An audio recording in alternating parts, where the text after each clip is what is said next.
There's been more disruption in the last 3 months than I've seen in 20 years. And I like it. Me too.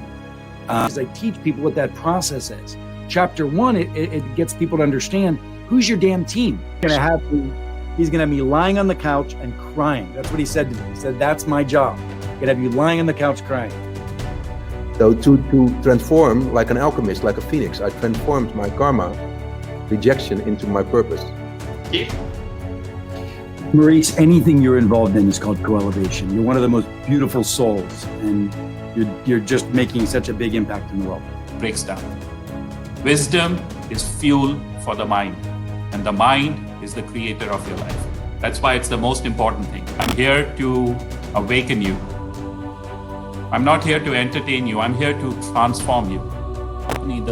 The best use of my life is to awaken the world, to wake up the world to how we can be happy and successful at the same time, how we can create sustainable success and live in freedom.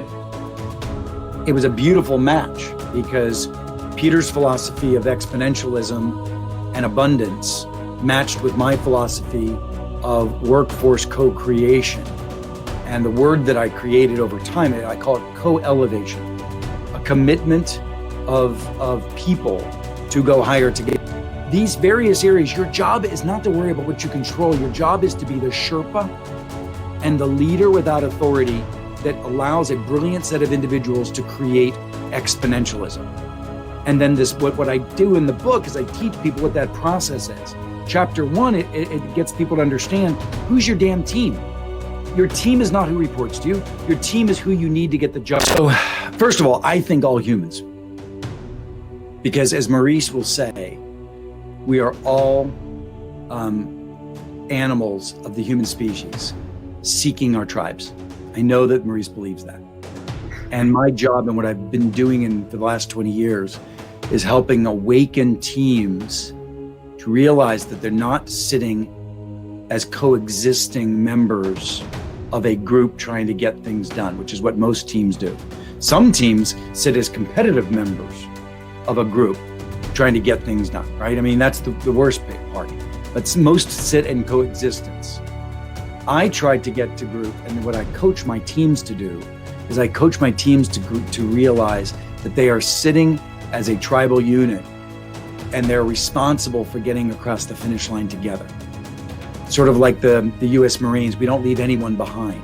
That show things like, number one, 70% of teams do not believe they get value from being a member of the team, right? 74% of people on teams do not believe they have the permission to challenge each other in the room. That feedback, and there's a methodology to do that, which we've never been taught. That's why Adam Grant says this is the only book that actually teaches us how to work in networks, as opposed to the traditional authority structure that we're all still using. And it does. A bit. You were 8 years young. Marie was taking us back. He's gonna have me lying on the couch and crying. That's what he said to me. He said, "That's my job. I'm gonna have you lying on the couch crying." No, but with my life, I now since a few years know what my mission is. Yeah. But when I connected with my history in youth, I connect my mission through my whole journey in life. So to transform like an alchemist, like a phoenix, I transformed my karma rejection into my purpose, cohesion. And then I realized, and then I quit later on in this same walk, that there was an ancestral element of rejection, like 3 generations ago with my father and my mother. So then I realized, oh shit, this is ancestral healing I'm doing for my own kids, and their kids, and their kids, and their kids. So I have to transform the chain in my own life, not for myself, but energetically as a light being for the whole lineage, right? And whole humanity as well. And I felt that energy. Think about purpose, you can read about purpose, but that visceral, existential, super fundamental feeling will never leave you again. For me, I think the mission that I knew from a very early age was, and I'm going to say it how a young boy felt it. I felt that I was broken and that I wanted to be better, or I wanted to be enough, and that I didn't want other people to feel that way, and that in my own healing, I wanted to help heal others. That's what I felt as a kid. So I decided I wanted to have a lifetime journey to heal. And I really felt that I didn't want other people to suffer, and I wanted to have a lifetime journey to help others. I thought, But it will be a time issue, right? The rise of nationalism will increase, but there's also this new future-proof movement growing, groundswell globally, not just us. It's a big movement, right? So it will be a challenging time. I expect a big systemic transformation in the next 5 years. After that, it will be amazing, but the next 5 years will be very intense. there's been more disruption in the last 3 months than I've seen in 20 years. And I like it. Me too. Yeah. Keith, thank you, because this webinar I had so many questions, but you were only talking and Yuri was only talking, and I thought, grab a cup of coffee. So I was gone for 3 times. So I still have so many questions, and thank you for having you on this very special webinar. And thank you for also for joining us from all over the world. We had Colombia, we had Germany, we had South Africa, Greece, many countries from all over the world. So that life inside the body is what we call the spirit. So we are all essentially spirit beings because we are alive. Part of us. Think about it. Every day that we live our lives, we feel things. The feeling of love, the feeling of fear, the feeling of inspiration. You know, when we are so excited, you can't stop. The feeling of depression, when you don't even want to be alive. They are the most powerful forces in the human life. I'm here to awaken you. I'm not here to entertain you. I'm here to transform you. Breaks down. Wisdom is fuel for the mind, and the mind is the creator of your life. That's why it's the most important thing. Why are we not teaching children to learn more about ancient wisdom? And because it's much needed, I think. Yeah. And I totally agree with you, Maurice. We need wisdom more than ever before, right? Because it's the basis of a good, balanced, fruitful life.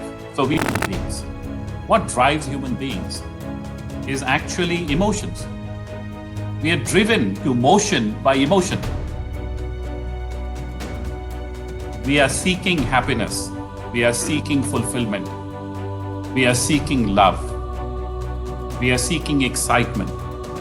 That's what drives human beings. Mm-hmm. When you get people excited, you have a team.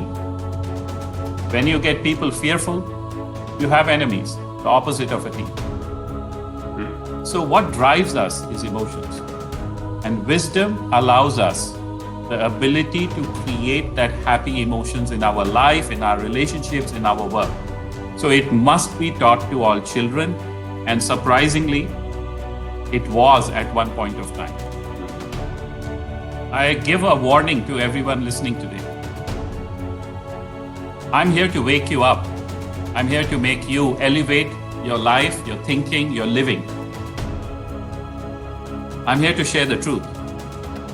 And the truth, as they say, sets you free. Be prepared for what's coming later. Be prepared to break your chains. Be prepared to question your life of 30, 40, 50 years. If you're not, what gives humans the right to destroy the planet for their own profit? What gives humans the right to kill 70 billion animals every year? 70 billion animals. We are only 7.5 billion on the planet. And we kill more than 70 billion animals every year for our own comfort and our own convenience and profit. It's all profit. We have to start with every individual. Every individual, we cannot wait for leaders to change. We cannot wait for countries to change. We have to start by changing every individual. And who's the first individual I can change, Maurice? Me, myself. Today I have realized that the first person I need to change is myself. If I cannot change myself, I cannot change my family, I cannot change the world, I cannot do anything if I cannot manage myself. So where does wisdom start? Wisdom starts with a commitment to grow ourselves, our mindset, to see things a different way, and to make our life a more balanced, a more fulfilling life. Managing the mindset, my dear friend. That's where it all starts. The question in my mind was, why am I here? I'm alive. Why am I alive? Everyone should ask yourself this.